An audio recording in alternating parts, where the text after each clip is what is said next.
In episode 24, you met my dear friend and four-time entrepreneur, Tobias, who spoke about driving a culture of success. Tobias has since introduced me to an incredible entrepreneur who joins me today. He too has been building companies for a long time, both in the US and in Germany, since well before his 20th birthday. Now, his passion for environmental impact and fixing our climate fuels both his life mission and his newest venture, Partners in Clime.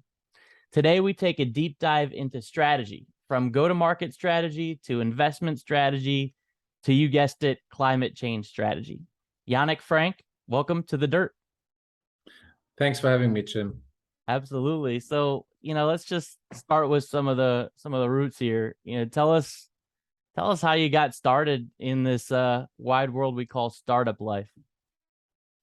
Yeah, actually, I think this is quite an interesting story. So let's begin with myself at the age of 16, where I was on the typical German career path. So started as a trainee at Daimler. So I'm actually located in Stuttgart, which is the automotive city where the automotive was invented. And anybody knows Daimler. So this is where I started. But quite fast, I've noticed that this is not the thing that is something for me, because in Germany, typically, people search for security and a secure job, and this is what Daimler can provide, but I didn't feel it. So I felt really early on that freedom and being an entrepreneur is more of a thing for me. And after my apprenticeship at Daimler, I thought that let's go to study and do something in the economic space, because for me this was the obvious and logic next step in terms of becoming an entrepreneur. Actually, at that time, startup somehow was a term I've heard before in Germany, but it was more about starting a business, more the typical business thing. Yeah, and luckily, before I started to study, actually, I had some 3 or 4 months in California. I was in Los Angeles. And my first business idea in Los Angeles was to import old muscle cars to Germany. And I brought some money with me, some cash. And I remember to search for some muscle cars on Craigslist. And found myself somewhere at a car dealer in Inglewood, and didn't feel quite comfortable with 18 years of age and let's say $10,000 of cash. It was quite a strange situation, and I definitely then felt, okay, this is not the business I can do here. And then I found myself, a lot of people surrounding me were talking about startup, digital business, and all that stuff. And then I somehow, get in touch with it and met super young guys at the beginning of 20 years old, telling me that they were raising venture capital. I didn't know at that time what this actually meant, and that they are following their dreams and visions. And I was brainwashed, to be honest. Came back to Germany, and first day of my studies, I decided to quit. Because they were telling me what I'm going to learn the next 3 to 5 years, and I had a panic attack because I noticed, hey, no, this is not the thing I want to do. So I quit, and then tried to find a startup to start with, and this is somehow the beginning of my startup journey. Yeah, changed by the US culture, good and bad. For me, it was the best thing that could happen at that time, actually. Yeah, no, that's great, man. And you mentioned to me before that this term startup didn't, at least at the time, even really resonate with anyone in Germany. Like, that term just wasn't a term in Germany. Is that changed now, where startups is more of a way of life there? Yeah, of course. I mean, at that time, which was about 2010 or 11, of course, in Berlin, you already had the probably well-known Samwa brothers and a startup culture coming up. But here in Stuttgart, there was like a startup event, which I think first took place in 2013. And at that startup barbecue, actually, I think there were 5 people or 6 people joining. So, and today we Sponsored have by Mercedes. probably, probably. And nowadays we have a crazy flourishing startup culture here. Yeah, but I still think that we are far away from being at that point where yeah, people at universities really see being an entrepreneur and starting a startup is actually a valid option. So it's still too less people thinking about it. Yeah, From my actually, point of view. yeah. Well, it's from your point of view and others, because I actually, before this, talked to my friend Lance, who lived in the area, not exactly in Stuttgart, but spend a significant amount of time in and around the area. And he mentioned that the startup culture and the startup way of life is something that is happening over there, and that he met some of the best.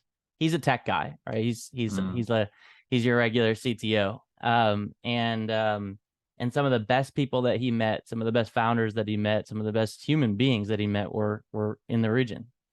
So Yeah. it's cool that some of those opinions of yourself are resonated by the Americans that go visit the culture as well. Definitely. I think, and Germany has a special startup culture, which is probably a good and a bad thing too. Probably like you would say about the startup culture in the US. So there's pros and cons. So what let's talk about those. What makes it great? I think in Germany, or I actually, it's a crazy position I bring myself in here because I make a comparison between 2 different startup cultures. I actually know the German startup cultures, and I have a lot of assumptions about the US startup culture. So at least what I've noticed from being there and talking to startups from the US, the thinking big part is much more present. So Germans are more in terms of still, or also when we talk about failure culture, I think Germans are really, really, really good at doing things perfectly. They are engineers. They don't want to make mistakes. And this is somehow a mindset thing where it's hard for me as well to let's say follow the mantra of move fast and break things. We are always trying to plan also in terms of uncertainty. We try to figure out what will be there in the next month, even though we can't do so. And this is a big change or difference, I would say. Sure. Yeah. So more of an enterprise mindset that's very difficult sometimes as you're trying to iterate and move fast as startups need to do.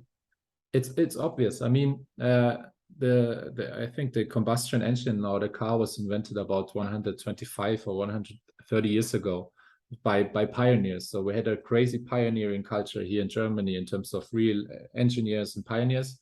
But since then, 3 or 4 generations were living off that pioneering spirit, and they were trained to like exploit that innovation and save that innovation. So they were not trained in terms of being crazy and try new things. So and this spirit is still really deep in the mindset of German startup culture, but it's changing. Yeah, so we are getting there. So any other big changes that you see between the two? Yeah, I mean, in terms of venture capital, of course, it's a topic anybody's talking about. Venture capital in Europe is growing a lot. I think I've just seen a study that since 2017 or 16, venture capital in the EU grew to over 100 billion now, which is incredible. Yeah, a growth of about 400% since 2017. But still 100 billion. I mean, in a comparison, I don't know where the US is at the moment. It's not enough for the ecosystem. Yeah. And especially, I think, in the early stages. So what I notice is that if we talk about seed or pre-seed, already the investors in let's say Germany, they want to have much more evidence before they invest. Yeah, they try to mitigate the seed risks early on. And what I've hear from startup guys from the US is that checks get signed much easier because of great vision and team. And here you have to have the traction and the proof and whatever. The due diligence are crazy sometimes early on in seed. Well, you know what starts to shift everyone's mind more towards that German mindset? A recession. So, Yeah, so I think you're seeing some of that mindset start to shift now that we're not in the world of, big valuations based on little revenue or lack of revenue and a big vision. There's a little bit more diligence, if you will. However, you still get those big deals that you see the $100 million valuation before a product even exists. And I think one of the things you're saying is you would rarely see that type of funding happen in Germany. Well, yeah, rarely, which I think, as you said, is quite a good thing. And still, It can be. it can be. We need to shift a little bit more venture in terms of venture capital, especially in all the deals in this pre-seed stage. There we have normally the business angels that invest. And what we are missing in Germany is a new generation of business, or a broad new generation of business angels. We have some kind of new economy investors who probably exited their first startup. And of course, they have the mindset of investing much more aggressively and much more vision and team-based. But most of the angel money, I think, still comes from like old economy, and they are diligencing still with old economy mindset. And Sure. but it's getting better. Yeah, as all things do, as they, well, not all things, but as many things do as they begin to mature, right? So that's 100 billion is nothing to sneeze at. 4x growth in 4 years is nothing to sneeze at. So it's good to see that type of traction happening there. You touch on something that we've talked about before, which is this idea of do I go raise venture money? Do I go raise venture capital, right? Or do I bootstrap the hell out of this thing and use a little bit different of an approach? You've done both, right?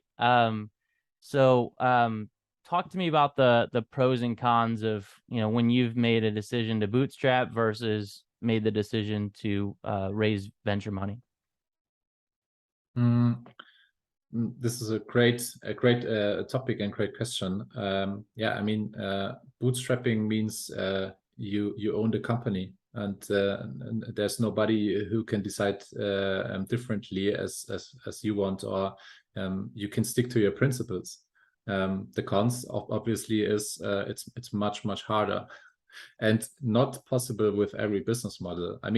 Bootstrapping is quite a good way to go if you have business models that are fast in terms of producing revenue. For example, like service-oriented businesses, of course, it's the obvious one, but and software as a service or e-commerce. But if you do like tech things where you need to prove feasibility of a technology for the first 2 or 3 or 4 years, you need capital. And there sometimes you need investors, and sometimes for your growth, of course, you need venture capital, which can be a good thing. But the cons is that it's a super harsh financial industry, and sometimes I see founders actually, and I'm not sure that there are these VCs out there, but what I notice is in the front end, they all tend to be your friend. Let's say so, and have also a great vision. In the back end, they have their own LPs, they're limited partners, and they have promises in terms of IRR and multiples they need to return, and they will act like actual investors. They want to see that return from you. And this is something you have to be super aware of, that this can get super stressful in terms of times when things don't go as planned, which is the default mode in startup. So talk to me about one of those times where things didn't go as planned. I mean, actually, we just have to take a look at the year 2022, right? I mean, if you take a look at e-commerce, for example, last year, e-commerce companies, all the Corona thing made a great push in terms of e-commerce adoption. Yeah, even as customer segments who never shopped online needed to shop online because local stores were closed. So, and then all of a sudden this year we have the war in Ukraine, and things have changed radically. So I've seen startups in e-commerce where the year-over-year growth from, let's say, April to April went down by over 50%.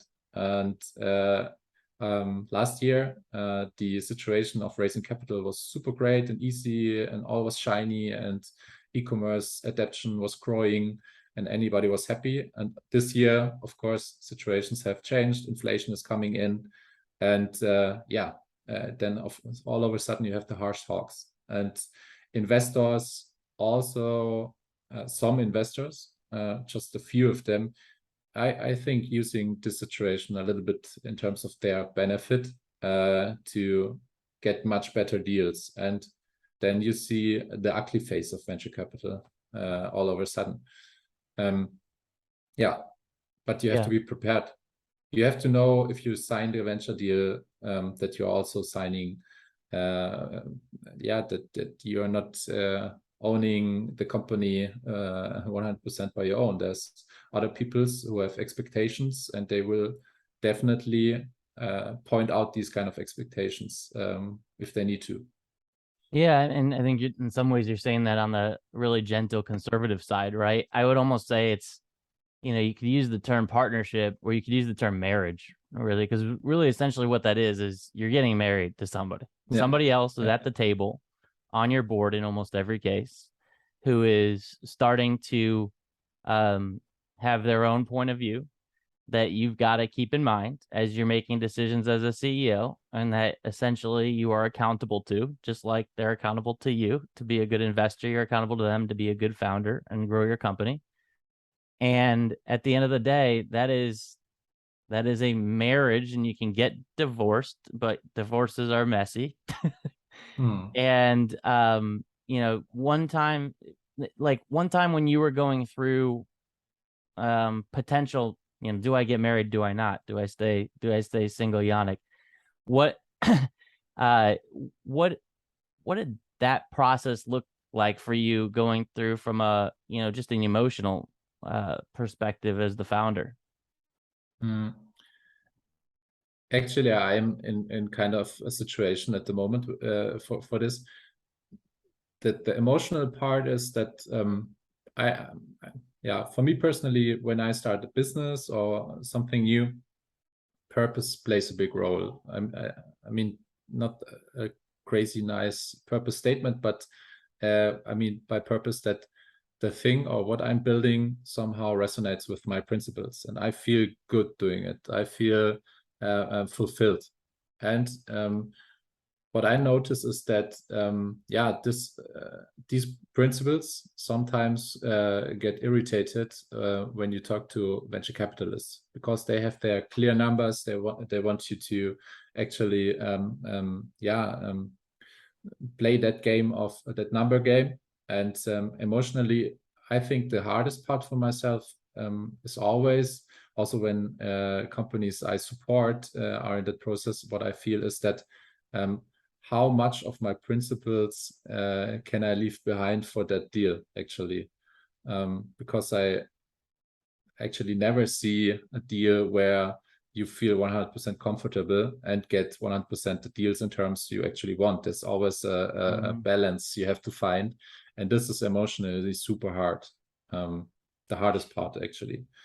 Sometimes I think it's much easier if you know these kind of startup founders that found a company with a clear exit scenario in mind. So they say, okay, I found this. It's a super trend, actually growing at the moment.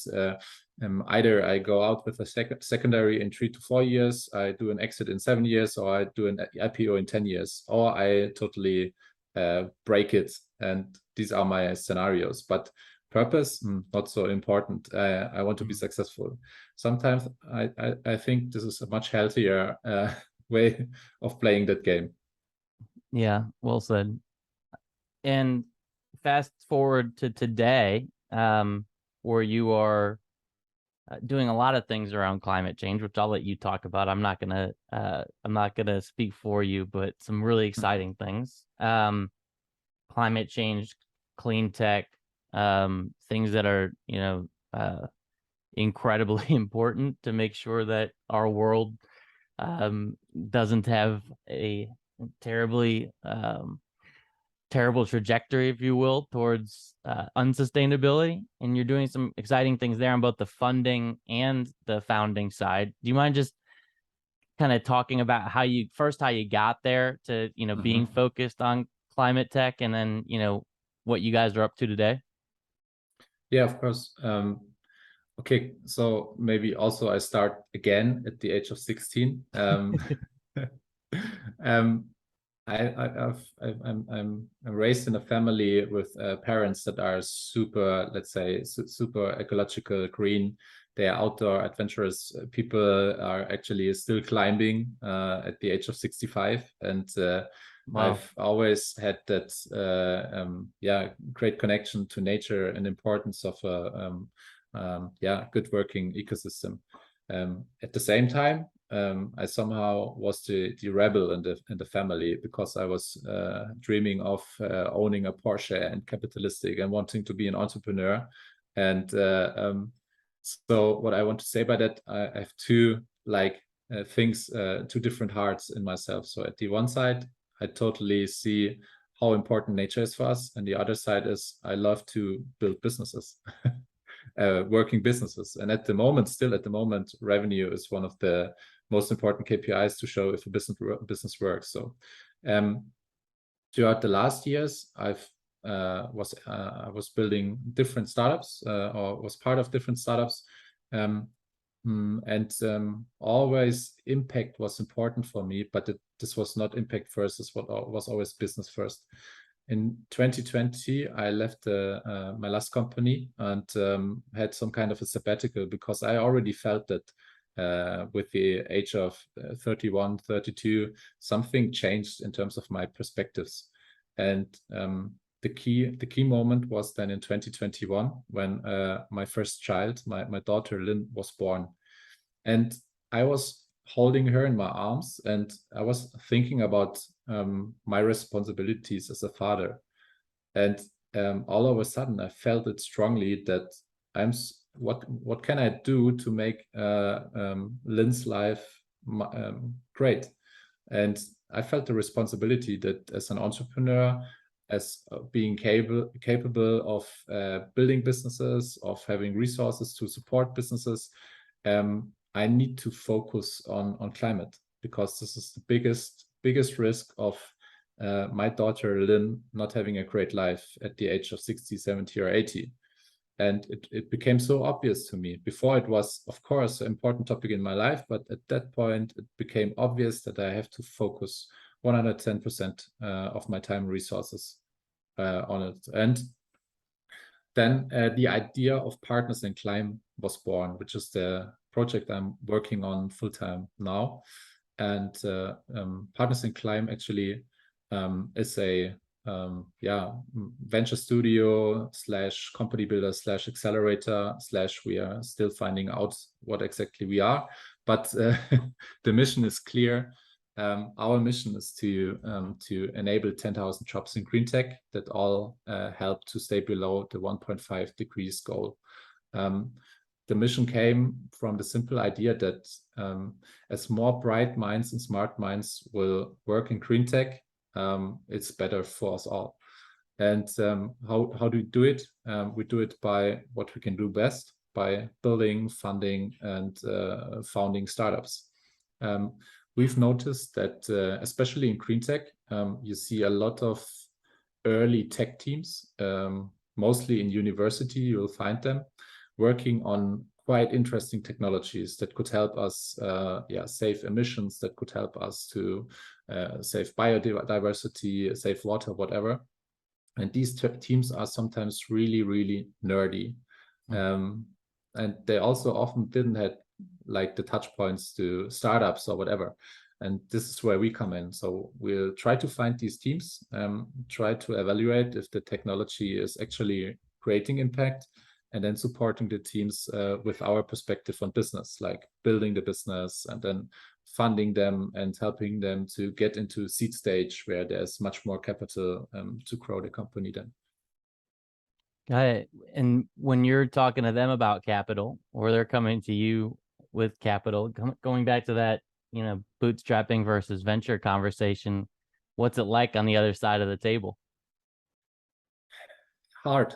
Actually, last week, so a good friend of mine and also entrepreneur in green tech, Jens, he's big fan of a new setting. I'm not sure if you know it in the US. It's called steward ownership, where it's like actually the thing that the Patagonia founder just did, like giving away the company or setting principles and rules that the company owns itself and nobody else can own the company, which is a crazy decision in our world, because it's not fun. It's actually not, you can't exit the company. And it's hard to fund it. He gave away all the non-voting shares of the company, essentially. Exactly. Which is what like 200 million a year or something like that, something along those lines. That's on it's unreal. It's unreal, but it's a great role model, and we need these kind of really crazy role models in comparison to all that unicorn bullshit out there, where it's all about valuations and founders and shareholder value. And being on the other side of the table, we're discussing this a lot. So we are discussing a lot what could be fair terms, but what can be fair terms that also help us to grow our business and support more startups.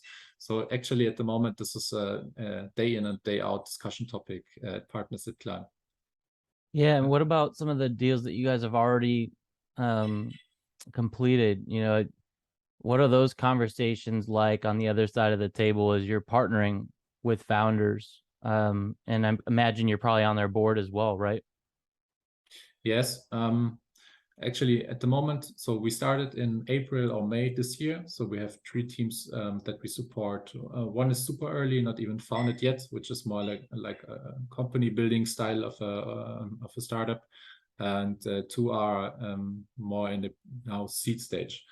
It is, I don't have enough data yet to give you a clear answer on this, because I also think that we, from the beginning on, go in these kind of discussions with super fair terms. For example, so one big part of our offer is that we go in the teams as in a role that we call the co-preneur. We're not just giving them like advice or curriculum or like content. So we actually support them with a big part of our time in building the businesses. This also means that we go into sales processes, understand them by ourselves, and help them to realign sales pipelines and all that stuff. One of the things we always do is to have because we were talking about marriages, we have some kind of an engagement phase. So we work together with the teams for 2 or 3 months and decide then how it felt for us. So, which I think is definitely a fair point, because when the team after 2 or 3 months notices, hey, it's nice, it's somehow valuable, but not that valuable, we can still say, okay, then we don't have a deal here. This is one of the things, and I think this should be done much more often, to get into an engagement together and see how expectations are actually working out in tough situations. And jumping back to the VC world, of course, VCs have the job to find the best teams and talents.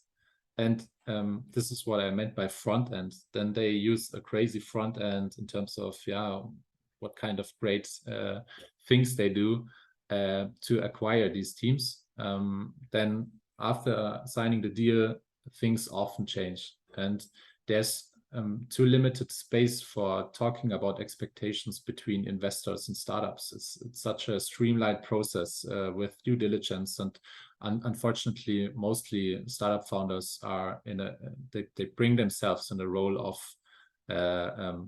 not being on an eye level with investors. And I would wish for more space of discussion, getting to know each other, which is probably the biggest chance of fair deals and expectations. Got it. Got it. And when you're having these, I'll call them co-founders as a service, working relationships, what established you guys in that zone where you felt like the folks that you were working with, like that was the answer, that's what they needed, was a co-founder as a service? So our target is super early. So we are actually talking to teams that are not even founded yet, that are somehow working together in groups at universities, at special technologies. And we've seen that there are a lot of, let's say, accelerator programs out there, which are more program based. This is the one part of the accelerator programs. You get cash, you get a program. So let's say each Friday we'll tell you something about how to fundraise, how to build a team, and blah, blah, blah. And the third part is that they get some kind of one-on-one mentoring. We talked to a lot of teams who are running through these accelerators and noticed that this is somehow like commodity, because if you talk about the content part, I would rather send you the link to the startup school of Y Combinator and say, that's it. There's no better content about building startups out there in the world. And when it comes to mentoring, you'll often have accelerators with, let's say, a mentor pool of hundreds of mentors that take sometimes an hour, sometimes two, but they are not really diving into it. And also, being a serial entrepreneur doesn't mean that you're a good startup mentor or startup coach. This is where we feel the teams really need support. They need support in terms of people that actually sit at the table with them, understanding their issues, understanding their issues or challenges in terms of also mental challenges, because being a startup founder can sometimes be surprisingly emotional. And on the other hand, we also help them to focus on the right things at the right time. And we are actually doing it with them, not just giving advice. Yeah. And I think, it's hard to explain because it's more of a soft feature, but as we are working with the teams, we already noticed that they are super thankful for it and how we do it. Well, and at that stage, advice only gets you so far, and oftentimes you've got competing advice, and oftentimes at least one side of that competing advice is bad advice. Yeah. So stick to the basics. You mentioned a couple things that are great resources for entrepreneurs, right? Y Combinator's content is some of the best on the planet in terms of, the how-to, right, on how to build, which is why one of the reasons they've been as successful as they have been in San Francisco. Ultimately what companies need is oftentimes more than just a coach. Sometimes a coach is exactly what they need, or a mentor. If it's the right coach and mentor, sometimes they need a little bit more love, and that's what you guys are providing, which is incredible. So, what are some of the cool things that you guys are doing in climate tech? Like what can you talk about? I know there's some things that probably are a little bit behind the scenes right now, but what are some of the ways that you guys are changing the world? Okay, so actually, I'll give you one example which I actually like, and I think a lot of people directly understand. So a company we support is called Sam Dimension. They're actually doing weed mapping, meaning they are having developed a camera system and software flying with drones over big how do you say, fields, and then they can actually locate the crops and wheat, and then put a map into, I don't know, how do you say in Germany, it's Feldspritze, where they put out the herbicides, and then they can save up to 80% of herbicides. So it's super crazy tech. To really cool tech guys, and I love these kind of startups most, where you actually have tech guys really falling in love with what they do and actually solving a real problem with real impact. And yeah, this is what fascinates me when super smart people are thinking about technological solutions to solve problems. So a reduction of 80% in terms of the pesticides that are affecting crops. Yes. Yeah. Wow, that's very cool. So, and so many companies, I mean, this is a common theme, right? Of like talking about how, the Monsantos of the world, right, are ruining crop and ruining farming and so many things that have been ingrained in who we are as humans for so long. Any other examples of some of the ways that you guys are kind of changing the landscape there? That's very cool. Yeah, another example, yeah, maybe it's a special German thing, but we are actually talking to a startup. I hope that we can sign. They are developing a technology with which they use actually also drone data to build 3D models, automated 3D models of buildings, and adding up other data from other databases. They can generate building by building for each building in Germany, let's say a report on energy efficiency, automated. So these reports then help other companies or these decision makers to decide where you should renovate and or where's the biggest potential to save energy in the building segment. And it's crazy because status quo in Germany is that you have the so-called Energieberater, which probably is translated to energy consultants. And they normally drive to each building, take a look at the building and make their notes, and then type in a Word file some kind of a report, send it to you, and then you have the same information. Maybe not as precise with the automated approach, but much more scalable. And definitely a bottleneck in Germany is the energy consultants. We have far too less here, and we need much more data to make better decisions on where we have the biggest impact to use to save emissions. For example, the most limited resource at the moment is construction workers, or also materials in Germany. And by such a solution, you can shift these limited resources where the impact is the biggest. Yeah, another example. So it's always about, so we're always taking a look at where data and the right use of data, for example, this is one approach, can open up bottlenecks for better decisions or for savings or for, so it's not the deep tech. So we are not trying to compete with science. So we are taking a look where technology is already in a maturity level that it is able to be scaled. And that idea of reduced emissions, or I shouldn't say idea, that KPI of reduced emissions and the reporting around there, I mean, that is critical. One might even say that's going to become like one of the biggest KPIs of where businesses are heading in the future, right? Are there, what's happening over there as it relates to, the way that businesses are thinking about things like reduced emissions as something, and sustainability KPIs and things like that are definitely need to be on every company's radar if they're not already. Yeah. I mean, of course, yes, emissions is the probably the biggest KPI at the moment. I would love to add not the only one, because all the VCs at the moment are totally focused on emissions, and I get this, but I think there are still other things like we have a crazy drought in Europe at the moment, like water reserves are also important, biodiversity is also important.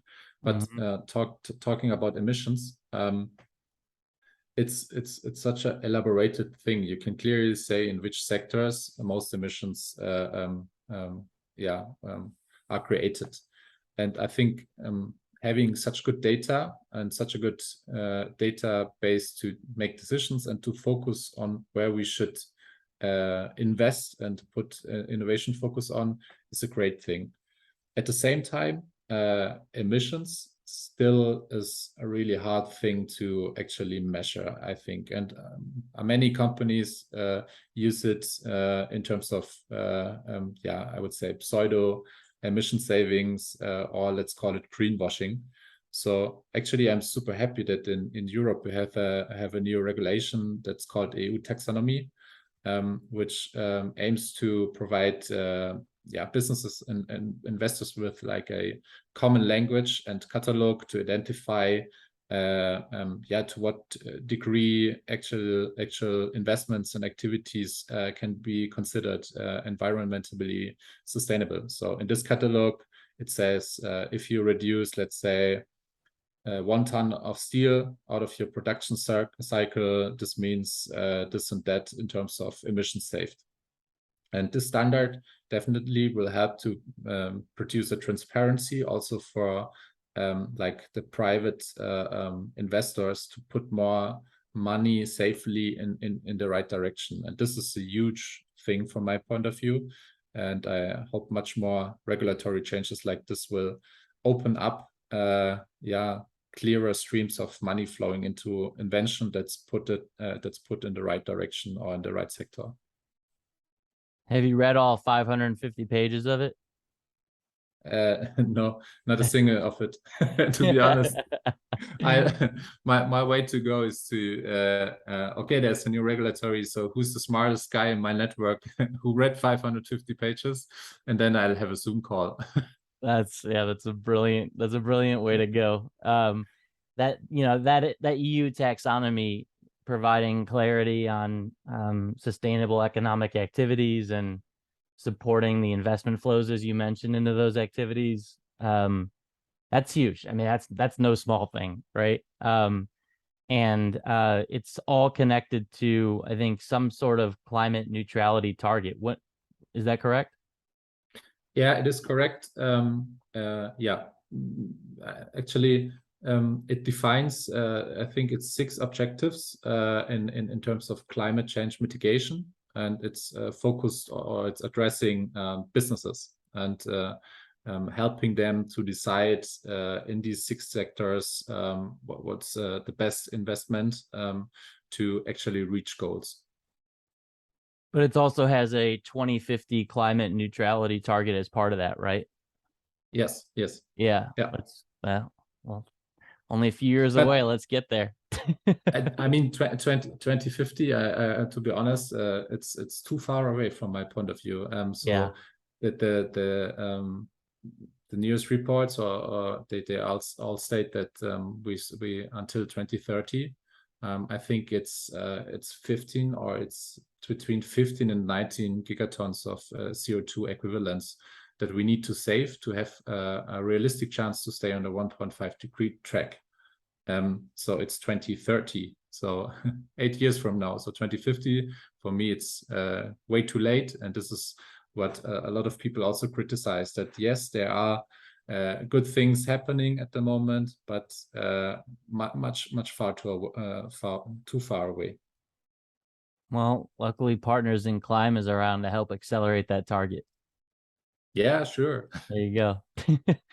All right, so this has been terrific, Yannick. As part of kind of closing out each of these episodes, we try to do 5 really quick hit questions, or call it the Founder 5, if you will, around 5 questions that really kind of signify your growth as a founder. And so first question is something we've talked a little bit about already, but what is the top metric or KPI that you're relentlessly focused on? Yeah. Now you would expect me to point out some kind of impact KPI, but I don't do, because I still think that the most important KPI for what we are doing is super conservative. It's like monthly revenue growth, for example, because you need to make sure that your business is vital. Yeah. Also, if you want to, if you have a great impact. I mean, Patagonia, we talked about them. I think 100 million or 200 million of profits now get pushed into investments in terms of sustainability, but you have to get there, and in terms of getting there, you have to have a vital business. So I still think this is something we shouldn't forget also in the impact space. All right, love it.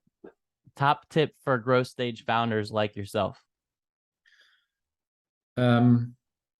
I think the first and foremost is to create a crystal clear strategy that is easy to understand and follow. I see too many teams that don't have a clear strategy, and also not a strategy that they can lead their teams with. So it's too complex, and maybe in the minds of the founders, it sounds logical, but this is something where you can easily, if you reflect on it, create value.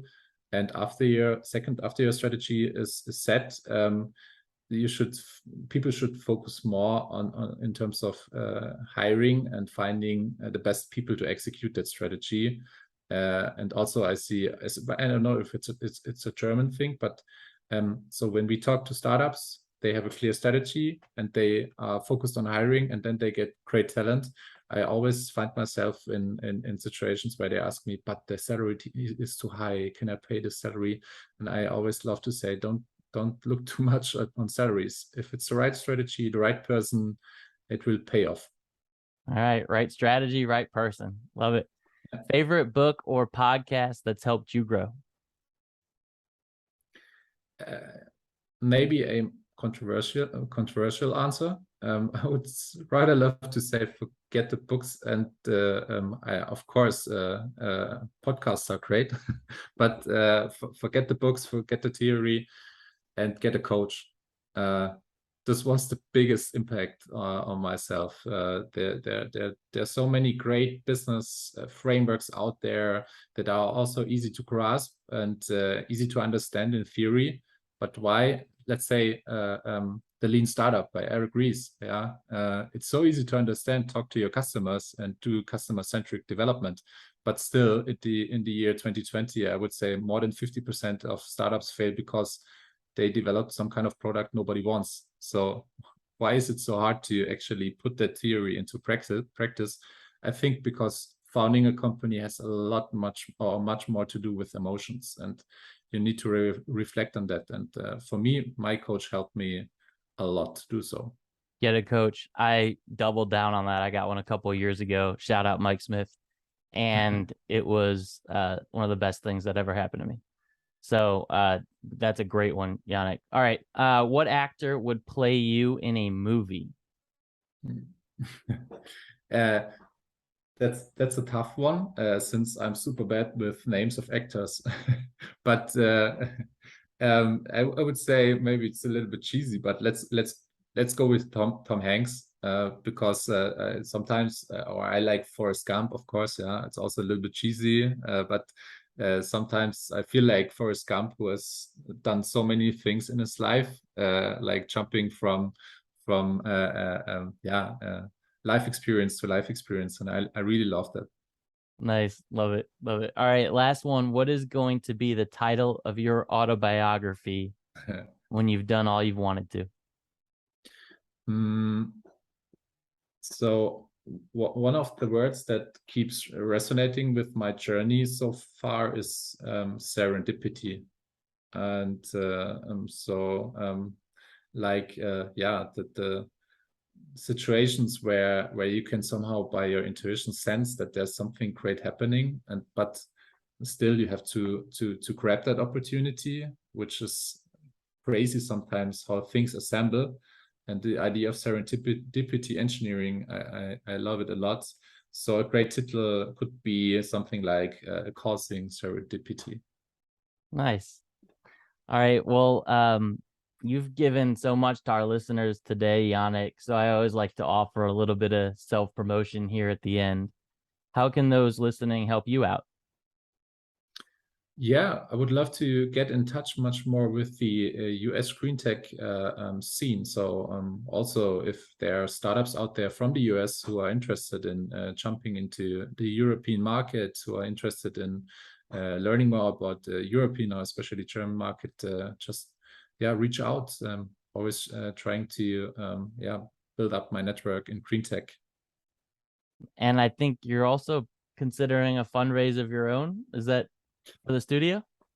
Yes, actually, for the studio, we are also in fundraising mode. So if there are some investors out there who resonate with my point of view, talking about venture capitalists, and still they are not feeling too bad with what I've said, so feel free to contact. Awesome. And what's the best way for people to get in touch with you? I would say LinkedIn or email. So all right, we'll have both of those in the show links. So thanks again, Yannick. This has been a pleasure, and go get them. Let's change the world. yeah, let's do it. Thanks, Jim. You bet.